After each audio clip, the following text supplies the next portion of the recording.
Ang Cebu City Police Office miandam na og puwersa kung gagaling mutumaw ang tensyon sa Cebu City Hall. Nunod kini sa nag-ong-ong nga suspension order sa mga opisyalis ning dakbayan. Si Nico Serino sa report.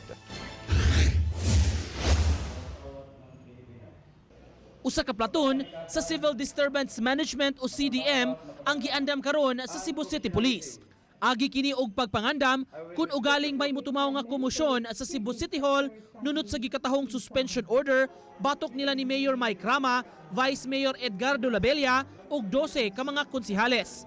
Malaumon hinuon ng kapulisan nga pabiling kalmado ang mga supporters sa maong mga opisyal. On my assessment, hindi ko man nakikita na it will become unruly. Kasi, di ba, Cebuanos are mature people and they are religious and peace-loving. So I'm sure they will just follow the rule of law.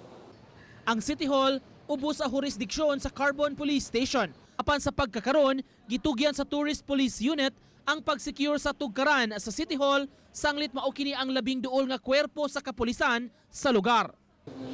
They will be in charge for the security of the City Hall. Nico Sereno, Balitang Bisdak.